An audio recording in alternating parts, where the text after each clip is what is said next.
Well, hello there. It is good to see you again, and welcome back to Path to Abundant Living. I'm your host and moderator, Ryan Ruff. It is great to be back with you today, and as always, I'll be joined alongside Mr. Matt Nordman and Scott Morrison of Morrison Nordman Wealth Management, and we're going to be diving into, yes, another wealth management related discussion, but joining us on the podcast today is Miss Cindy Arledge. Now, Cindy brings a really unique perspective to the table, and if you're a frequent viewer or listener of our show, you know that we've talked about this idea of wealth transfer and how there are a slew of different, concerns along the way. You want to make sure that that wealth transfer doesn't destroy, maybe a beneficiary's ambition or love, or also those relationships that are also factored into that equation, right? That family disharmony that we've talked about in prior episodes. Well, we're going to be double clicking and diving a little deeper into this idea of legacy planning. And Cindy's going to frame up what this means in just a moment. But first, I want to go ahead and bring the guys out and say hi. Matt, Scott, it's good to see you guys this morning. How you doing? Morning, Ryan. How are you today? Good morning, Ryan. Good to see you again. Scott, always good to see you as well. You as well, Matt. Absolutely, guys. No, good to be back with you guys. Before we bring Cindy out here, I think it'd be helpful for the audience if you want to frame up for us just how you found Cindy Arledge in your world of wealth management, where it is that she came to be in your life, and just why you really felt that she'd be an asset here on the show today for our audience. Sure, Ryan. So twice a year, at least twice a year. So we're part of a group, a mastermind group, and where we're reviewing those strategies and tactics, right, of the ultra high net worth, and how can we bring those down to people who don't have $500 million or more, right? That's the problem most of us face. But we've had some success, and so okay. So anyway, when we meet, Cindy came and talked, and she was talking. One of the things she talked about was, I want to make sure I get the title correct: the curse of inheritance. How to protect your family from being broke, bitter, and blaming you. And so it was really intriguing as someone who's gone through it with a lot of clients as well as family members of, this idea of a legacy, and whatever that term you want to use of, okay, you have your grandparents, your parents, or whatever, and saying, okay, they've built this, whatever this is, and now how do you transfer or pass it on in such a way that you don't create all these hard feelings. And so it was really, really intriguing to hear all the statistics and information she had. And I said, you know what, as many people as possible need to hear this, whether whether you have that 500 million or more or less than that. We're all going to have something that we're going to pass on. And do we want to be purposeful and intentional about it, or do we just want it to happen? We are, and Cindy can touch on this as well, we are in the most abundant times in the history of the world where you're going to see the greatest transfer of wealth. And some say the number is upwards of $68 trillion, which is an obscene amount of money that's going to pass from that baby boomer generation on down. And so again, it's what do people want to have happen? It's not what do they want to have happen while they're here and or when they're not here.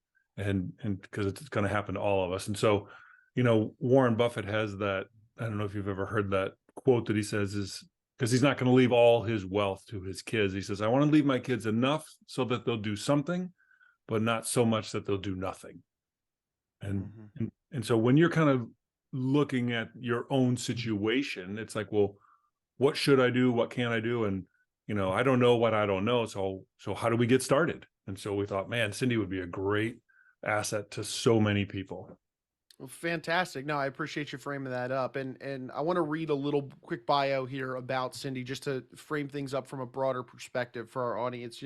I mentioned earlier that idea of kind of squishing somebody's ambition or drive with the transfer of, let's say, a massive amount of wealth, and not only the ambition and drive, but also the relationships along the way, with each other, family members, friends, maybe even. So with Cindy, motivated by the most painful experience of her life, losing her brother's relationship over a shared inheritance, Cindy developed this process to help business owners preserve family relationships through emotional and financial storms. And that's really the heart of what we're going to be getting into today. Cindy has coined this process called legacy planning. We're going to get into the depths of what legacy planning is, why business owners should really be considering it these days, and then of course how it can be leveraged overall to ensure that you, your heirs, the people around you, everybody comes out better for it on the other side and avoids that disharmony that can be so detrimental to family well-being. So with that, I want to welcome aboard Cindy Arledge. Cindy, thank you so much for carving some time out of your day, and welcome to Path to Abundant Living. Ryan, thank you for the invitation. And Matt, Scott, it's so great to be here with you today. We're very excited to have you here today, Cindy. Hi, Cindy. Yeah, I'm actually hoping to pick up some key points for my own self. I mean, I'm the executor of my own family's trust and inheritance, and so even as a financial advisor, the things that I'm most interested in are the points that you're going to have about trying to keep the harmony within the family. Well, thank you, Scott. My intention is that not only will you pick things up, but of course your audience as well. And, Matt touched on something that to me is just such a critical piece. You don't know what you don't know. And so I think what you are doing here with this podcast and making it easy for, people to learn new things is really it's how we're going to change the future. So thank you for your podcast. Well, great. Well, let's get into it. So how does you particularly, how do you get into this legacy planning business, or just legacy planning in general? Well, Matt, it actually is, as an entrepreneur, I had to figure out a way to protect my family, because after my mom and dad passed away, Ryan mentioned it earlier, my mom and dad were broke as a joke when they got married, and they left a $10 million estate using the best technology, legal technology available to them at the time. And unfortunately, because we weren't prepared as a family, doesn't matter how good your legal documents are, they're only as good as the people that are there to use them. And so we didn't have $500 million, and I could look into the future. And I was with my mom and dad when they created their wealth. As an entrepreneur family, everybody's on board. I was working in the family business at the age of 13. And there's a waiting zone. When you end up owing the IRS, which we did $1.8 million, you end up having to wait for the IRS to approve your estate return. And it's in that waiting zone, or that waiting period, that I realized I was really confused about money. And we typically get our relationship about money through our family. And I realized, waiting to receive several $1 million worth of real estate, that my mom used money for love and my dad used money for power, and that I really wasn't even sure I wanted any of it. And so I set out to learn more about money and wealth transfer. And that's when I discovered the family office industry that we didn't qualify for. And really, I was also in this state called the dark night of the soul, that I asked God, what did I do to deserve this much pain? What do you want me to do differently? And what am I supposed to learn from this? So the mixing of the emotional trauma and then that waiting period allowed me to really create a new solution for families like ours that didn't qualify for the family office industry. So had you known about the family office prior to that, or once you were going through this, you're like, well, that would have been really helpful? Exactly. This is way back in 2005. And I had never even heard of the family office industry. But what's fascinating is that once I learned about it, I realized that I had been intuitively trying to get my dad to go to that direction, because it just makes sense that when your family has issues, if you don't deal with those issues while you're alive, they're just going to grow and fester. And until I went through it, though, I truly did not understand what was going to happen. I never could have imagined my favorite brother that used to take me to wrap houses. That's the thing we used to do back in the 70s, where we threw toilet paper on people's yards. Can you imagine? and I'd clean his apartment, and he'd take me to the movie. That relationship would be destroyed. I would never have anticipated that. As a sidebar, I may or may not know what you're referring to with toilet paper houses. will neither confirm nor deny. Cindy, I find what the mention of the virtual family office. Of course, if anybody's been to our website, they would notice that we're trying to make more of an emphasis on a virtual family office, just to meet that demand for the kind of families that you're referring to. So, what is it about this particular kind of business that you really enjoy the most? In the books that you've written, the themes that you've written, what is it you enjoy most about doing this? What I enjoy the most is empowering families to find people like you, Scott, because if the entrepreneur doesn't even know that the family office exists and they can't afford one, well, they can certainly look for advisors like you and create their own virtual family office. So along those lines, what's the part of your job you're like, okay, and dread maybe is too strong of a term, but you're like, if I didn't have to do that anymore and I could offload that, or nobody ever, what comes to mind? You know, what comes to mind, and this is a really tricky subject, is that when the ego gets involved. Because typically, I work with entrepreneurs and family business owners that are driven by, basically a unicorn, right? Nobody understands them.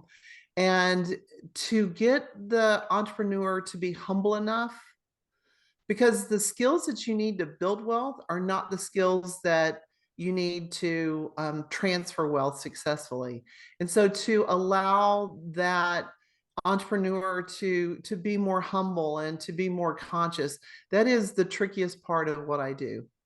And so you've mastered that, correct? About how you can take those really, I don't want to say arrogant, but people who maybe need a little help. You have all the tools necessary. You could almost write a book on that, I'm guessing, too. I do. And you know what? I like to have fun. So we actually, and I'll just share one of the techniques I use. I bring Legos, one of the little small Lego units. And I usually work with the founders first before we introduce legacy planning to the family. And so I give them the instruction book, I give them the Legos, and then I just watch them put the piece together. And it's so much fun to watch. Typically the wife will pull out the instruction book and the entrepreneur's like, I don't need that. And he starts trying to put the Legos together and it's just not working out. And then he has to go back and then she starts reading the book, of how to put it together. And it's so much fun to witness the transformation. And then afterwards, we debrief the exercise.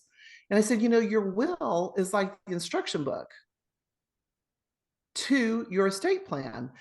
And I felt bad because one of the last ones I did, the piece was missing a piece. So even though they had the instructions and they were putting it together, there was like a missing piece. And it was like, but it was brilliant, right? Because even with our best planning, even with the things that we can do in advance, sometimes there's a missing piece. So just making this fun. Well, again, in that same vein, Cindy, then who would be the ideal client? Because it sounds like you have fun with somebody that's a bit of a challenge as well. I mean, they're not not coming to you, all smiles and giggles, ready to do this. Well, what I've found is I've discovered like 22 conditions that can affect a family's ability to transfer wealth successfully. And 22? I offer free risk assessment. And what's fascinating is to watch that entrepreneur identify the conditions and go, yep. And they typically want to leave an empire for their family. And they recognize the gap between where they are now and where they want to be. And they recognize that to get there, they're going to have to do something different. So in that situation of these people that you're working with, kind of like what's keeping them up at night to say, oh, I need to contact Cindy, or when you're going through the process with them, what's keeping them up at night? What's keeping them up at night is, I'm going to just be straightforward with you, thinking that their kids don't have the ability to be successful in the future. as an older adult, they understand their kids don't know how to manage money. They realize that they may have some broken relationships, that in their effort to create their wealth, they may have missed a couple baseball games. And they look into the future and they like, how is my wealth going to affect my children? Is it going to destroy their ambition drive? Are they just going to waste it? What's going to happen? Cindy, on this show, we talk a lot about, the importance of finding the right wealth manager for you, working with the right person that understands you, and having that wealth manager get to know you on such a deep, granular level. And a lot of that is done through obviously face-to-face interactions, but the COVID pandemic really threw everybody a curveball with getting that face-to-face time, getting that one-on-one time, and having these types of conversations that are so granular and so deep in somebody's life and their emotions and their goals. There's a lot to unpack there.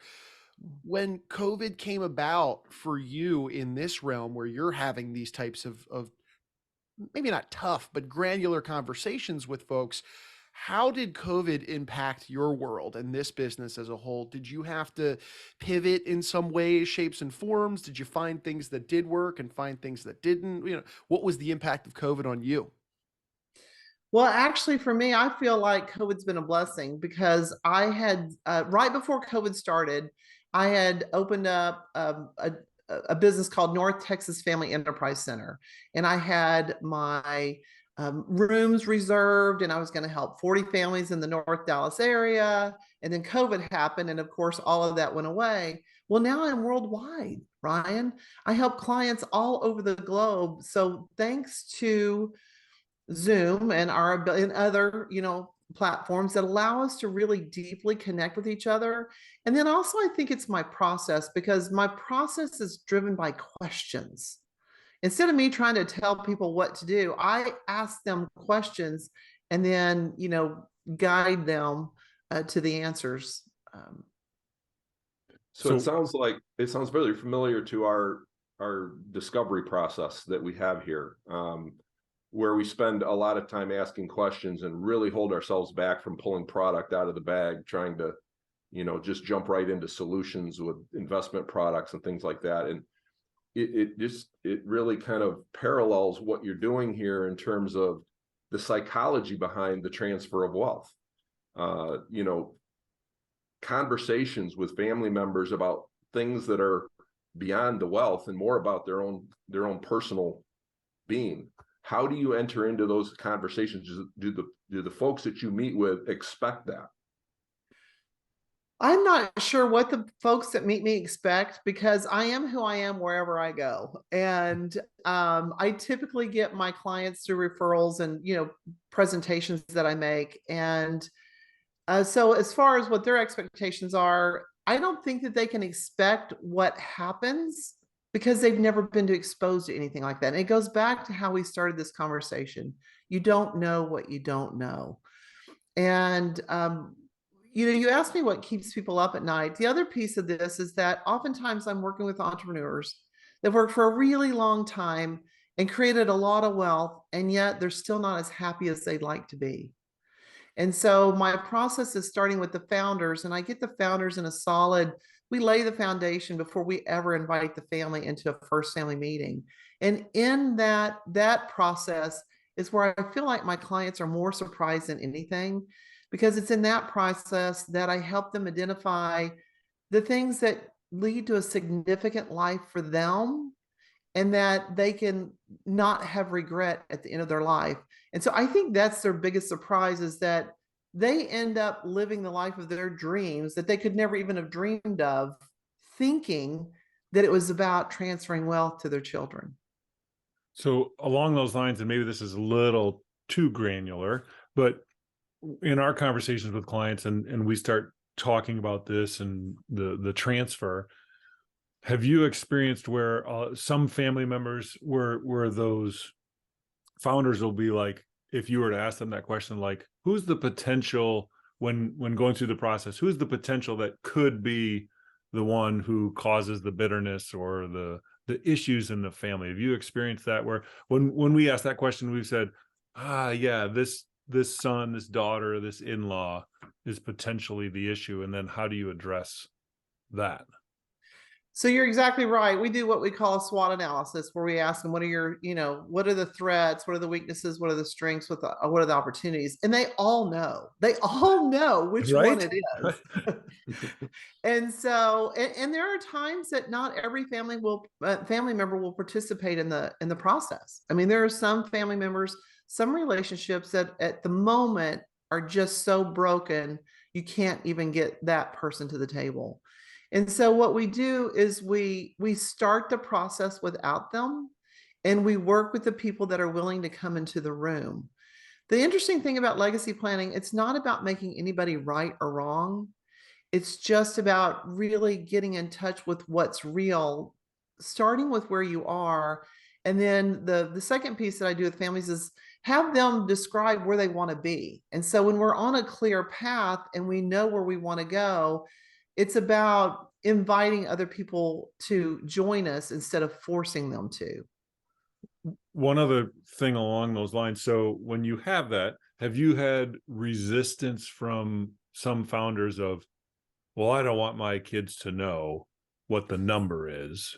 And I'm sure you then have ways to say, well, they don't have to know the number, but it's more about what do you want to have happen? Is that a fair way to say it? Absolutely. That's absolutely correct. It's not about the number. One of the things that I work with my clients is get them to identify a purpose for their wealth.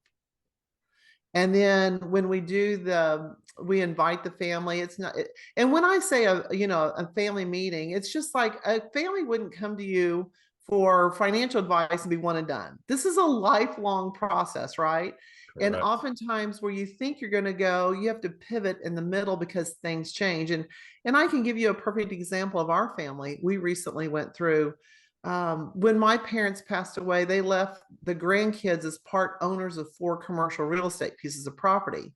So for 17 years, I've been the manager and co-owner of real estate with my girls. And last year I realized I've been doing this for 17 years. They were in their early 20s. They're in their 40s now. It's time for me to turn it over to them. And when I offered them the opportunity to take over the real estate, they didn't want it. Oh. And so isn't that great to know now, right? Because my entire estate plan is built around the third generation, continuing to run this real estate investment program. So 17 years later, given the opportunity, they said no. So now my husband and I, with the kids, will pivot and we'll figure out a new future. And that is so much more empowering because they're part of the baton pass, right? Yeah. They get to have input on what does this look like going forward.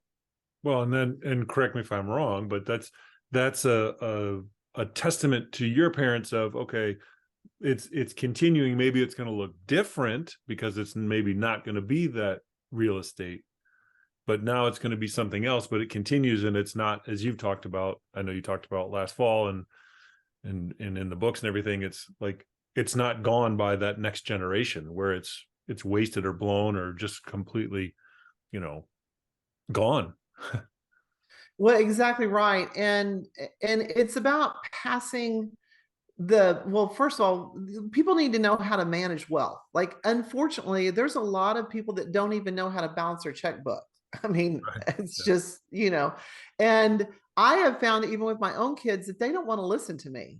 We hosted a half-day workshop for our kids and their husbands, and we had the attorney, the financial advisor, the CPA.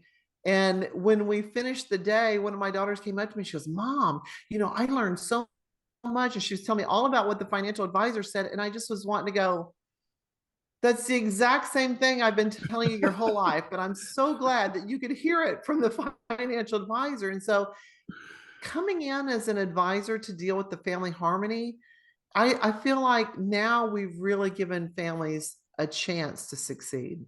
Which is fantastic, because that's ultimately the goal, right? Is, you have, whether it's you and your family or, previous generations of all this hard work that they've put into wanting to pass on and make things better for their kids and grandkids and helping them achieve, like you said, what is it that they want to have happen. So fantastic.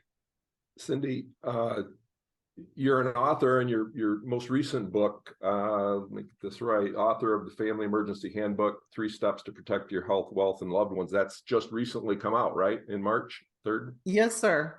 So, I publish on birthdays. So I published that one on my son-in-law's birthday. okay. I just wondering, I mean, how much of this discussion that we've had is as recent as the content in the book? I mean, is it something that, what possessed you to want to write this book? Well, so what I've discovered is that it's easier to prevent a loss than it is to recover from one. So just think about that. I mean, in your health, it's easier to prevent a health crisis than it is to recover from one. Financially, it's easier to prevent a loss than it is to recover from one. And what I've discovered is that most families at the basic level are unprepared to thrive. They don't have the legal documents they need. They haven't talked about end of life plans. They're just avoiding the whole topic of aging, death, and money. And I like to joke that if you want to clear a room, just invite me to come speak, because I'm going to talk about those things. And with my private clients, this aspect of what I do for them, helping them prepare for emergencies and chaos, was the most impactful step. And my goal is to help 1 million families. So this is the most granular, detailed. If 1 million families did this, our entire world would be a better place. And the idea for this book came when my ex-husband had a stroke. And we have a great relationship. We have 5 grandkids together, but there's a reason why we're divorced. And I realized that when my daughters had to drop everything to help him, and he's doing great now, I dropped everything to help my daughters. And even though I wouldn't drop everything to help my ex-husband, because he's in my daughter's inner circle, he's in my ecosystem. And so this being unprepared, I was watching the news, and we had a hurricane go through Houston, and there was first responders in a boat bringing water and really reducing the impact of the storm to the community. And I thought, wouldn't it be great if every family had their own first responders team that was trained and had the resources to reduce the impact of an emergency situation for the family? So that's what this book is about. That's fantastic.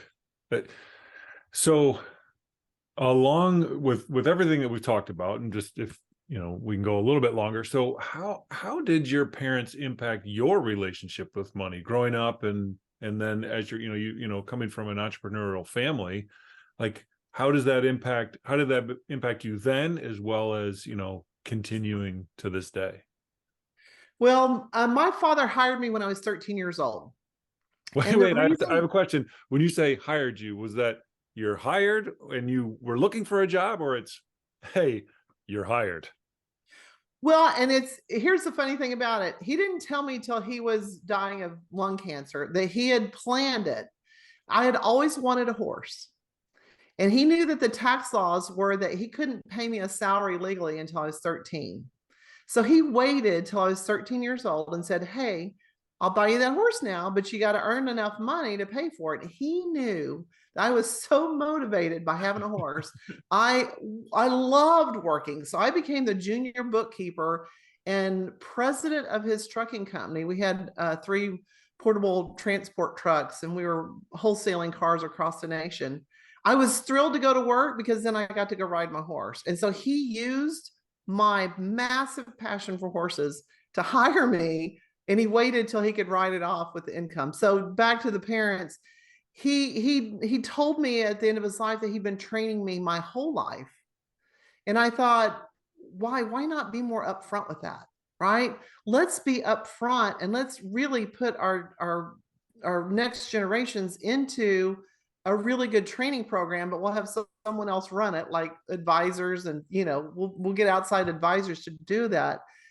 But I already had shared that I was confused about money. And so one of the things that I've discovered is that if you want to be successful in life, you have to be proactive in your learning and really identify the things that you don't know. And everybody's different. One daughter was really good with money, but she wasn't very good with communication. So we bring in communication pieces.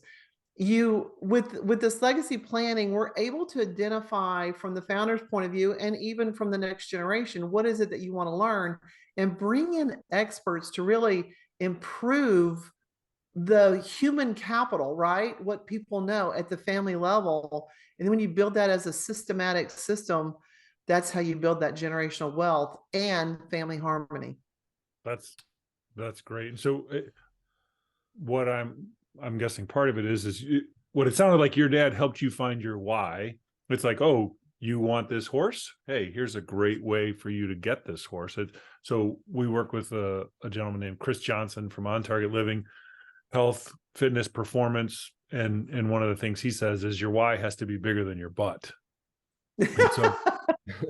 And so I'm guessing it's very similar when you discuss things with founders. It's like, well, why, what do you want to have happen and why do you want to have it? And then that will help, for lack of a better term, motivate them to take the steps necessary in their plan. Is that, again, a fair way to say it?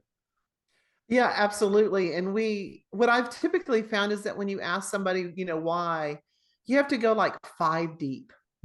Like the original why isn't the why. And you can know that you get to the real why when there's emotion involved. Exactly. Yeah, no, this has been great. Cindy, I really appreciate the dialogue today. A lot on the table that we've left for our audience. And as we're kind of getting close to the end of our time together, I want to circle back to this legacy planning process, which is really at the bottom line of everything that we've talked about today. And for anybody out there that this is really hitting home, it's resonating with them, it's all about where to begin, right? And taking that first step can be some of the most daunting and challenging part of any process. So when it comes to this idea of legacy planning and the process involved, what is the first step? Where does somebody begin to start carving out that path towards, like you had mentioned, where they are now and where they want to go? Well, for me, the first step is for them to identify what are the risks, to stop being, avoiding what the truth is, right? And to really understand what those risks are. So I provide a free risk audit. Matt and Scott, they can have it and, use it with their clients, because once you know where the risk is, then we'll go and figure out where do you want to be from here. So if you had, which I know there's probably a ton, but if you had one piece of advice to share with people for the show today, what would it be? Don't wait. Stop waiting. Procrastination is just really fear getting in the way. And to stop waiting. Now is the time. Okay. And Cindy, obviously we've discussed your book, and it's available as well as your other books on Amazon. You're the CEO and founder of the Legacy Family Revolution. Can they contact you through that? Well, here's an even better way. Just meet cindyarledge.com, and people can schedule a 30-minute no obligation call with me, and we'll have a discussion. Perfect. That's great. I want one more question. I mean, maybe just as briefly as possible, kind of like what's the impact that people will like, they talk with you, they meet with you, and you kind of go through this, what's that impact that you've seen? Thinking bigger, thinking for 100 years into the future instead of just trying to get through the day. Okay. This is great. Cindy, I appreciate the conversation. As Scott mentioned at the beginning, he was excited to just have considerations for his own well-being, being the executor that is of his trust and financial world. And I'm walking away with some considerations of my own as well. So look, I really appreciate you and your time today and sharing your expertise with us, and looking forward to maybe having you back on the show down the road. I would love that. Thank you so much. Alrighty, well, Cindy Arledge, really appreciate her and her time being a part of the show today. Guys, a lot of great value there on the table from Cindy with regard to legacy planning, a lot of considerations for our business owner audience out there. What were some of your big takeaways? Scott, I'll start with you. Well, I think one of the things that I took away from it was, again, just the family dynamics and the psychology behind the planning. It made me feel really good about the discovery process that we put into place and how much we try to get to the sources of some of the motivation behind the wealth, and what people really want from their wealth as opposed to what they can buy, and that when you start injecting all the different family members, you're going to come from a lot of different directions, and this just really puts it in the, again, it's just really reinforces for me why we go through that discovery meeting. No, that's great. It's not about the number at the end of the day. It's about so much more, and she really painted that broad picture for us. Matt, what was your key takeaway here today? So obviously there was a ton of great things that she said, but when you kind of look at it, it's with the family dynamics. Scott's heard me say it, if he's heard me say it once, it's 100 times that all families have some level of, again, for lack of a better term, dysfunction, right? Is it just a little bit and we can get together at holidays and, weekends or whatever? Or is it like, hey, for those who are of a certain age, we're going to be on Jerry Springer, right? And it's somewhere in between there. But having a process in place can really, eliminate or reduce a lot of those potential pitfalls, in the future. Like, when we talk to Cindy, it doesn't matter if it's 25,000, 25 million, or, 25 billion. It's, we all come to the table with our family dynamics, and whatever it is that those founders or the parents or grandparents want to have happen, it's being purposeful and intentional. And we talk about this all the time, being purposeful and intentional about what it is that you want to have happen, and having then that team in place around you to help, because we don't know what we don't know. So having people who have experienced that and have the expertise and the knowledge to help you walk through that path. I joke all the time. I can't fix my car, right? I joke from, it's as George would say on Seinfeld, it's the Johnson rod, right? I don't know what it is. It needs blinker fluid.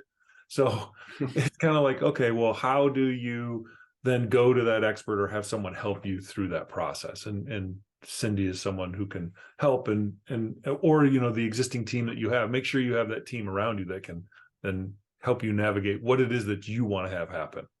What do you think of it, Ryan? No, I loved it. I think it's really easy in those moments of big wealth transfer to get lost in that number, that we've talked about.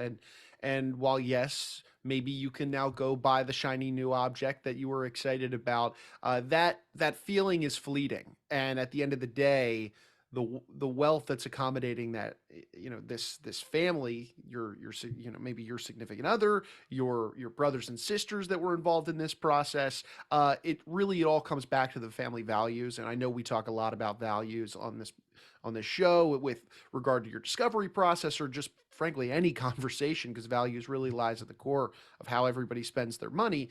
But I just love that this idea of legacy planning that Cindy brought to the table focuses primarily on what the wealth can truly do for you, for your brothers and sisters, for the family unit as a whole, and truly leave a footprint, more so than just getting bogged down in the moment of the transfer and what it does to the immediate lives of the people involved. What can it do on a grander scale? So that was a really a neat takeaway for me, and I know it was nice because it was a central common theme that we've been talking about a lot on this show. So just goes to show that, Cindy was a great guest for us today. But guys, with regard to all this conversation today, though, this idea of legacy planning, it's not too far off from a lot of the conversations that you start with your clients in the wealth management process, the discovery process.